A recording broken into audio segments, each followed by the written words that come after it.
Hello friends. तो आज हम लोग G20 का सेकेंड लेक्चर को देखेंगे, ठीक है। तो पिछले लेक्चर में मैंने G20 के बारे में बताया था कि G20 क्या है। एक्चुअली में G20 क्या है, G20 का प्रतिनिधित्व कितना है विश्व में, G20 देशों का, G20 का पृष्ठभूमि क्या था, उसकी स्थापना कैसे हुई, G20 जो कंट्रीज हैं वो कौन कौन से हैं, उनको हमने मैप के थ्रू देखा था। अगर आपने वो वीडियो नहीं देखा तो आप प्लेलिस्ट में जाके उसे चेकआउट कर लीजिए एक बार, और G20 का पार्ट 1 देख सकते हैं वहाँ पे, ठीक है। फिर हमने बताया था G20 का स्ट्रक्चर क्या है, उसमें ट्रोइका क्या है कैसे काम करता है, इसका अध्यक्षता कैसा होता है, क्योंकि G20 एक अस्थाई इसमें कोई अस्थाई सचिवालय इसका कोई है नहीं, तो वो कैसे काम करता है वो क्या था।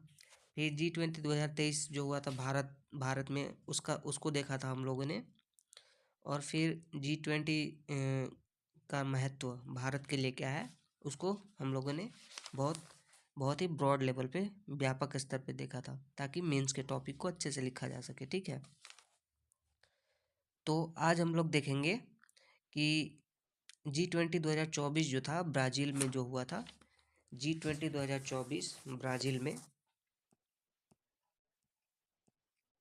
हमारा आज का पहला टॉपिक रहेगा G20 2024 ब्राज़ील, ठीक है। हमारा दूसरा आज का टॉपिक रहेगा G20 2024 ब्राज़ील, इसके प्रमुख बिंदु को देख लेंगे।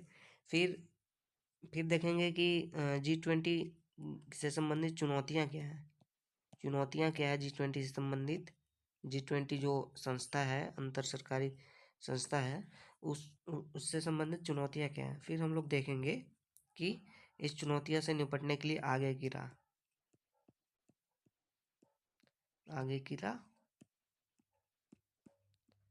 And last but not the least, निष्कर्ष। क्योंकि निष्कर्ष हमें तो लिखना जरूरी है, क्योंकि हमने कल का वीडियो में देखा था कि कैसे क्वेश्चंस बार बार रिपीट हो रहे थे G20 का 38 नंबर में, ठीक है। तो निष्कर्ष लिखना तो जरूरी है उसमें 38 नंबर में, ठीक है। तो चलिए ज़्यादा देर न करते हुए स्टार्ट करते हैं, ठीक है। तो G20 2024 ब्राज़ील।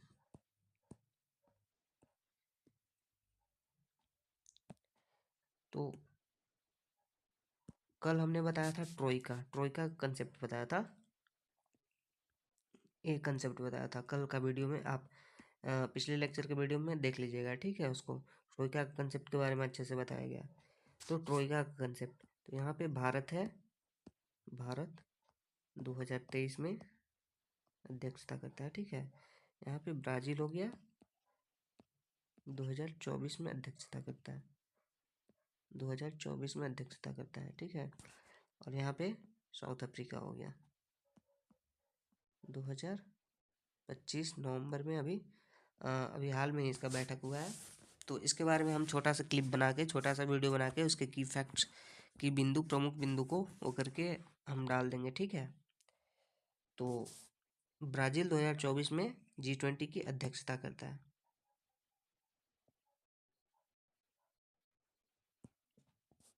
ठीक है। तो जो जो G20 2024 था, वो कहाँ पे हुआ था? ब्राज़ील के शहर रियो में, ब्राज़ील के शहर रियो में हुआ था, ठीक है। Rio de Rio de Janeiro Rio de Janeiro, ठीक है। और इसका थीम क्या था? थीम था एक न्यायपूर्ण विश्व, एक एक न्यायपूर्ण विश्व और एक सतत ग्रह का निर्माण।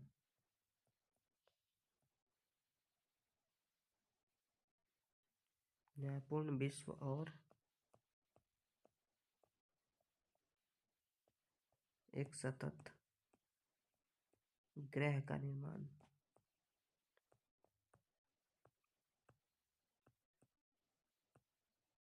निर्माण,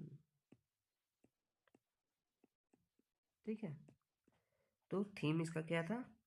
एक न्यायपूर्ण विश्व और एक सतत ग्रह का निर्माण, ठीक है। तो आइए इसके कुछ प्रमुख बिंदु देख लेते हैं जो 2024 में हुआ था। तो इसमें प्रमुख बिंदु में सबसे पहला पॉइंट तो ये है कि जो अफ्रीकन यूनियन जो था 2023 में जो शामिल हुआ था, वो पहली बार जो था फुल मेंबर के रूप में शामिल हुआ, ठीक है। रूप में शामिल हुआ, ठीक है। ये पहला बिंदु था। दूसरा बिंदु ये था G20 2024 ब्राज़ील में कि यहाँ पे एक वैश्विक भूख एवं गरीबी गठबंधन का निर्माण किया गया। क्या किया गया? वैश्विक भूख एवं गरीबी गठबंधन। भूख एवं गरीबी गठबंधन।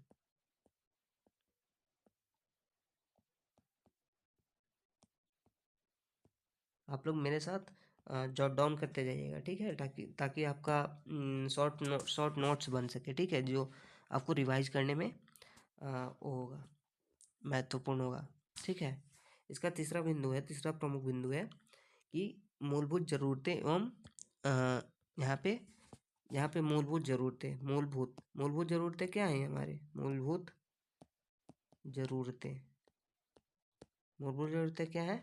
रोटी, कपड़ा और मकान।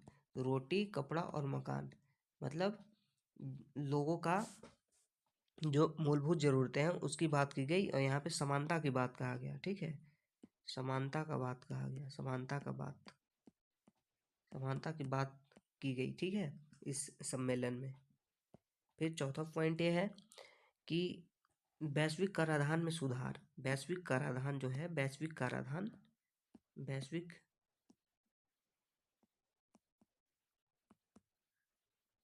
कराधान में सुधार,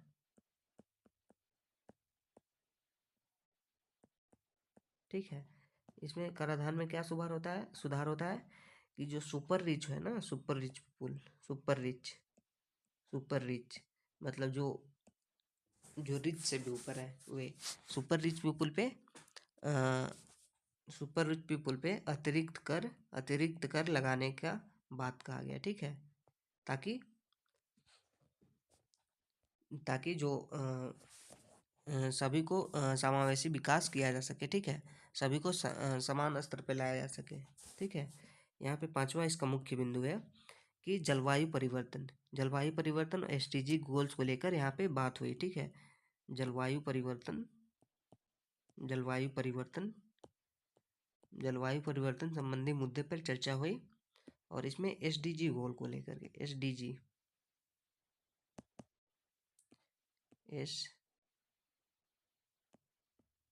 गोल SDG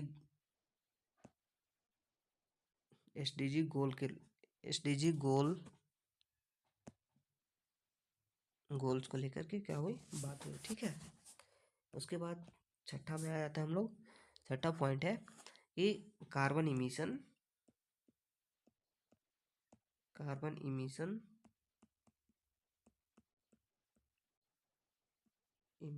and carbon trade market इसका बात किया गया।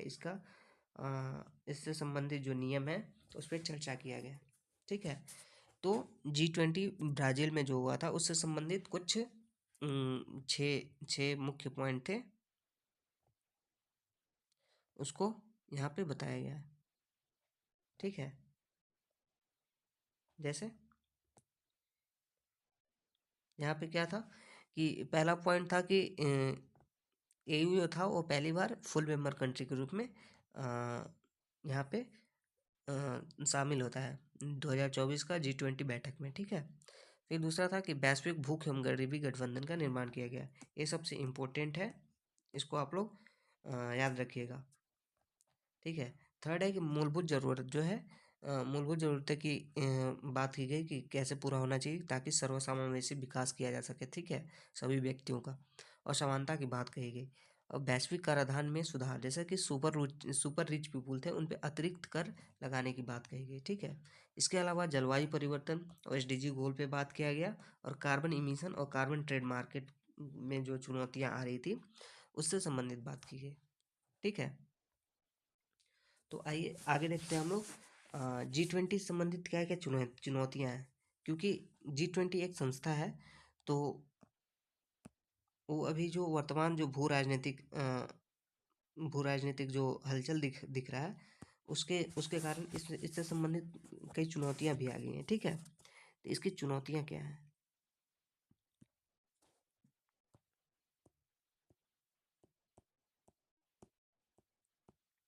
चुनौतियां क्या हैं? तो जल्दी से हम लोग देख लेंगे क्या क्या पॉइंट्स हैं इसके। तो पहला चुनौती है कि कोई इसका अस्थाई सचिवालय नहीं है, ठीक है। कल लेक्चर में हम बताए थे कि इसका कोई अस्थाई सचिवालय नहीं है, ठीक है। तो पहला तो चुनौती यही है कि अस्थाई सचिवालय सचिवालय नहीं है, ठीक है। तो अस्थाई सचिवालय नहीं है, जैसे कि आईएमएफ हो गया, डब्ल्यूटीओ हो गया, तो ये सबका अस्थाई सचिवालय है, ठीक है। तो अस्थाई सचिवालय होने के कारण इनसे संबंधित जो कोई भी नियम या कानून बनते हैं तो उसका क्रियान्वयन तेजी से होता है, ठीक है। लेकिन इसका कोई अस्थाई सचिवालय नहीं है, तो उसका क्रियान्वयन करने के लिए क्रियान्वयन में देरी होती है, ठीक है। फिर दूसरा चीज़ है कि इसका जो निर्णयन क्षमता है ना, वो गैर बाध्यकारी, मतलब जैसे कोई रिजोल्यूशन, कोई संकल्प पे कोई प्रस्ताव पारित हुआ, तो वो क्या है कि गैर बाध्यकारी प्रकृति का है, गैर बाध्यकारी प्रकृति का है, ठीक है। फिर थर्ड इसका चुनौती क्या है, G20 का थर्ड चुनौती क्या है कि भू राजनीतिक प्रतिद्वंदता, ठीक है। अब भू राजनीतिक बिखराव, मतलब भू राजनीतिक बिखराव, जैसे सभी राष्ट्र हैं, जैसे कि G7 राष्ट्र हैं, ठीक है। इसमें G7 राष्ट्र भी शामिल है। तो G7 राष्ट्र शामिल है तो इनका अलग अलग अपना हित है, ठीक है।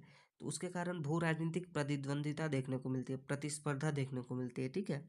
तो इस अपने अपने हित के होड़ को पूरा करने के लिए सब अलग अलग डायरेक्शन में चलते हैं। जब अलग अलग डायरेक्शन में चलते हैं तो G20 का जो उद्देश्य था उसको हम लोग मीट नहीं कर पाते हैं, ठीक है। तो ये भी एक चुनौती ही है। फिर आगे चलते हैं। चौथा पॉइंट क्या है कि एजेंडे का फैलाव अधिक है। जैसे एजेंडे का फैलाव अधिक है। जैसे G20 का सम्मेलन होता है ना, G20 का सम्मेलन, तो वहाँ पे जलवायु से संबंधित भी बात कर लिया जाता है, वित्त से संबंधित भी बात कर लिया जाता है, और स्वास्थ्य को संबंधित भी बात किया जाता है, शरणार्थी के संबंधित भी बात किया जाता है, और इसके अलावा प्रवास से संबंधित भी बात किया जाता है। इसके अलावा जो भू राजनीतिक संकट चल रहा है, जैसे भू राजनीतिक संकट, उस पर भी बात किया जाता है, आतंकवाद भी बात किया जाता है। तो जो एजेंडा है ना, एजेंडा का फैलाव अधिक है, ठीक है। अब एजेंडा का जब फैलाव अधिक है तो सारा जो एजेंडा है ना वो एक दूसरे से अपने अपने मुद्दे से भटक जाते हैं, क्योंकि अगर तो इस एजेंडे के लिए अलग अलग डिपार्टमेंट बना देना चाहिए, ठीक है। जैसे कि स्वास्थ्य के लिए अलग हो गया, आतंकवाद के लिए अलग हो गया, भू राजनीति के लिए अलग हो गया, प्रवास के लिए अलग हो गया, और वित्त के लिए अलग हो गया। जैसे कि यूएन का है, यूएन में सिक्योरिटी के लिए अलग है, यूएन का सेक्रेटरीट अलग है, ठीक है। तो G20 में एजेंडा का बिखराव है, यह भी एक चुनौती है, बोल सकते हैं, ठीक है। आई होप कि आपको समझ में आ रहा होगा, हम इलोबरेट कर करके एक एक पॉइंट को बता रहे हैं, ठीक है। तो नेक्स्ट पॉइंट है यहाँ पे जो क्षेत्रीय समूह है ना, क्षेत्रीय समूह के क्षेत्रीय हित क्षेत्रीय समूह के क्षेत्रीय हित क्षेत्रीय हित जो होते हैं वो हावी होते हैं यहाँ पे। जैसे कि यूरोपियन यूनियन है, इनके अपने हित हैं। अफ्रीकन यूनियन है, इनके अपने हित हैं। और तीसरा बात है कि इसमें ब्रिक्स जो कंट्री है, क्षेत्रीय समूह, इसके भी राष्ट्र हैं, ठीक है। तो इनके अपने हित हैं, ठीक है। तो इनके अपने हित हावी होते हैं, तो ये भी एक चुनौती ही है। और ये एक मंच पे बैठ के सही से फैसला नहीं ले पाते हैं।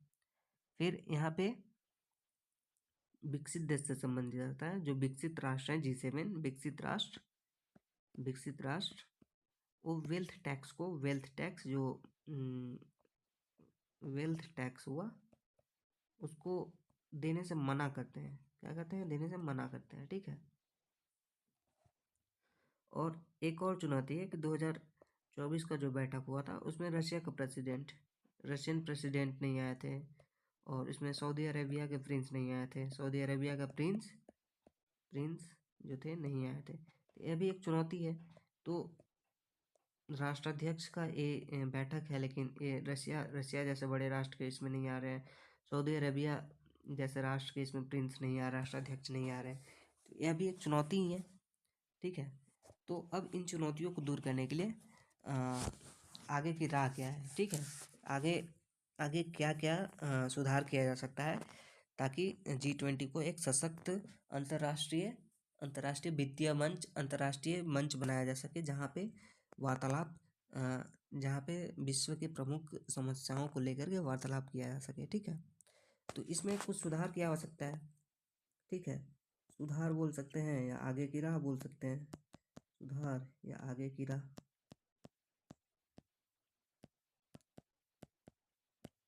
राइट। तो पहला सुधार इसमें है कि पहला तो हमें एक अस्थायी सचिवालय बनाना पड़ेगा। अस्थायी सचिवालय का निर्माण,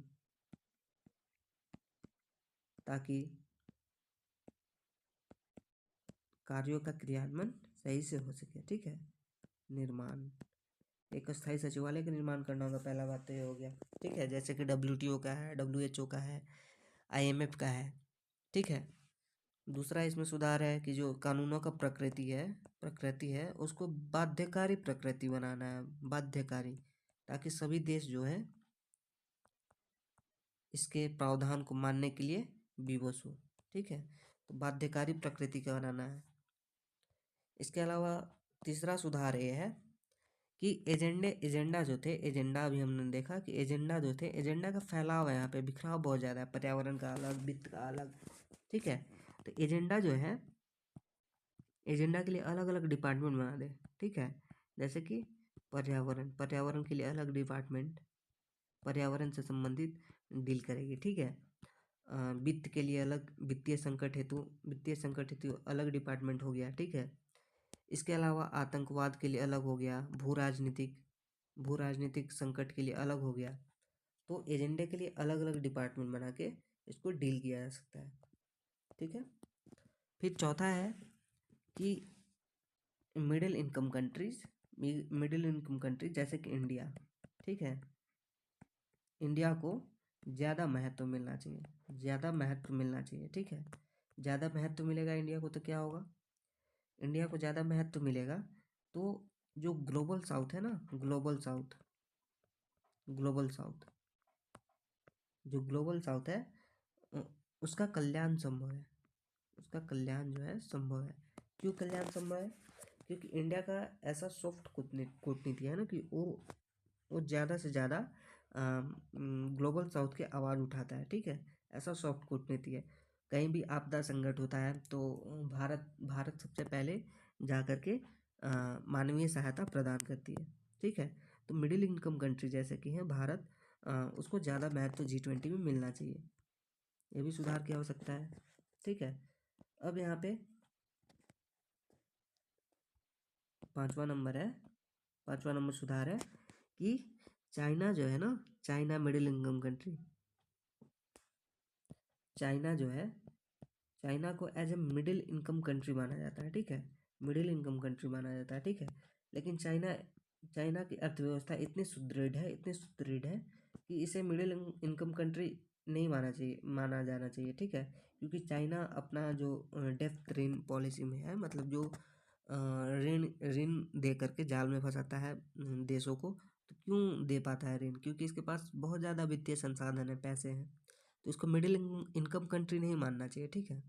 तो इसका जो चाइना का जो मिडिल इनकम कंट्री के रूप में माना जाता है, तो इसके मिडिल इनकम कंट्री के स्टेटस को हटा करके जो इसके बेनिफिट, चाइना को जो बेनिफिट मिल रहा है वो लो इनकम कंट्रीज को मिले, ठीक है। तो ये भी एक सुधार की आवश्यकता है। अब नेक्स्ट यहाँ पे है कि ग्लोबल साउथ के इंटरेस्ट को विशेष महत्व देना चाहिए। जो ग्लोबल साउथ है, ग्लोबल साउथ के इंटरेस्ट को विशेष महत्व देना चाहिए, विशेष महत्व, ग्लोबल साउथ के इंटरेस्ट को विशेष महत्व, ताकि सर्वसमावेशी सर्वसमावेशी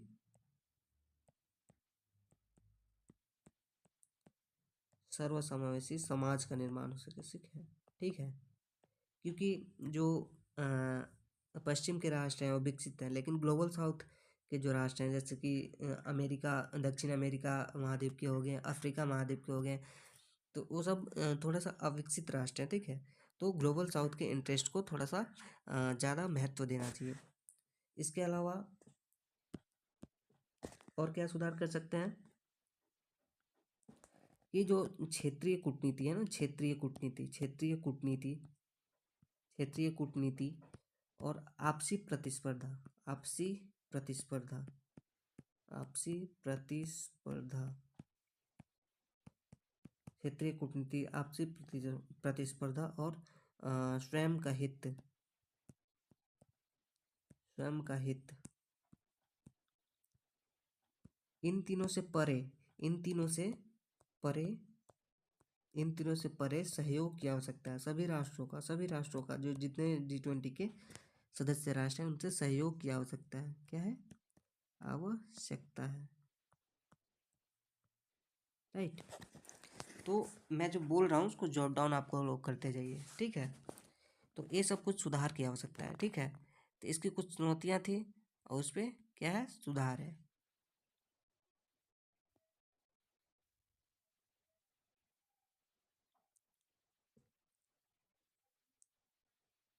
ठीक है। तो इसमें पहला सुधार क्या था कि अस्थायी सचिवालय बनाया जाए। दूसरा क्या है कि प्रकृति इसकी बाध्यकारी हो। तीसरा है एजेंडे का जो फैलाव है उसको एक अलग अलग डिपार्टमेंट में बांट दिया जाए। मिडिल इनकम कंट्री जैसे इंडिया को ज़्यादा महत्व दिया जाए ताकि ग्लोबल साउथ की ग्लोबल साउथ का जो है उसका सर्वसमावेशी विकास हो सके, ठीक है। फिर उसके बाद चाइना जो मिडिल इनकम कंट्री है उसको उसके स्टेटस को ले करके लो इनकम कंट्रीज को उसके बेनिफिट्स को देना चाहिए, ठीक है। इसके अलावा ग्लोबल साउथ के ग्लोबल साउथ का जो इंटरेस्ट है उसको उसको फुलफिल करना आवश्यक है ताकि एक सर्वसमावेशी समाज का निर्माण हो सके, ताकि एक समानता से भरे विश्व का निर्माण हो सके, ठीक है। इसके अलावा क्षेत्रीय कूटनीति, आपसी प्रतिस्पर्धा और स्वयं का हित से परे सहयोग की आवश्यकता है सभी देशों के बीच, ठीक है। तो ये कुछ आगे की राह हो गए। अब निष्कर्ष कैसे लिखेंगे, ठीक है। निष्कर्ष कैसे लिखेंगे? बोला जाता है ना एक चीज कि अंत भला तो सब भला। तो एग्जामिनर आपका कॉपी जो है देखेगा, देखेगा अंत में अगर निष्कर्ष आपका अच्छा लगा तो 1-2 नंबर आराम से आपके बढ़ जाएंगे, ठीक है। तो निष्कर्ष कैसे लिखेंगे? तो निष्कर्ष में ऐसे लिख सकते हैं कि वस्तुतः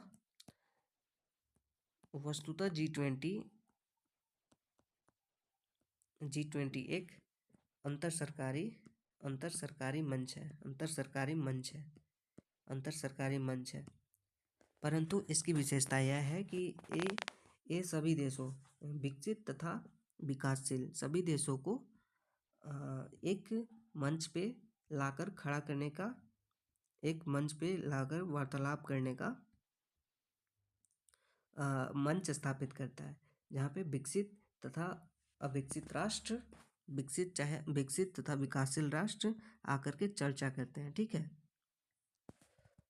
और इसमें कुछ चुनौतियां हैं, इसमें कुछ उपरोक्त चुनौतियां भी हैं, ठीक है। लेकिन इसको इसके सुधार के माध्यम से इसको तर्कसंगत बनाया जा सकता है, इसको प्रासंगिक बनाया जा सकता है। G20 को प्रासंगिक बनाया जा सकता है तथा भारत के संदर्भ में थोड़ा सा लिख देंगे, भारत के संदर्भ में कि भारत को इसमें अधिक महत्व देते हुए अधिक महत्व देते हुए अधिक महत्व दिया जाना चाहिए, ताकि जो ग्लोबल साउथ है उसकी उसको मजबूती मिले, ठीक है, ताकि एक सर्वसमावेशी समाज की स्थापना हो सके। और हमारा जो वसुधैव कुटुंबकम है, वसुधैव कुटुंबकम मतलब एक विश्व एक परिवार, एक विश्व एक परिवार, ठीक है। इस अवधारणा को इस अवधारणा के निहितार्थ को पूरा किया जा सके, ठीक है। तो हो गया निष्कर्ष, सिंपल एंड सॉर्टेड, ठीक है। तो आई होप समझ में आया होगा आपको G20 लेक्चर। G20 का यह दूसरा पार्ट था। तो G20 लेक्चर आपको समझ में आया होगा। अगर आप नहीं देखे होंगे तो आप जा करके पहले लेक्चर देखिएगा, तो तब से आपको समझ में आएगा, ठीक है। और उससे पहले एक जो टॉपिक लिस्ट है वो भी दिया गया है, वो भी आप देख लीजिएगा कि हम लोग क्या क्या टॉपिक पढ़ने वाले हैं, ठीक है। तो आई होप समझ में आया होगा। इसी तरह से हम लोग नेक्स्ट टॉपिक लेंगे कोई बिहार से रिलेटेड जो न्यूज़ है, ठीक है। जैसे SIR, अभी जो SIR जो हुआ था, विशेष गहन पुनरीक्षण हुआ था, जो पुनरीक्षण हुआ था इलेक्शन कमीशन ऑफ इंडिया के द्वारा। तो उस टॉपिक को हम लोग डील कर लेंगे, क्योंकि ये चर्चा में था, तो उसको आने की संभावना बहुत बहुत ही अधिक है मेंस में, ठीक है। तो नेक्स्ट हम लोग वही टॉपिक लेंगे। तो आज के लिए इतना ही, धन्यवाद।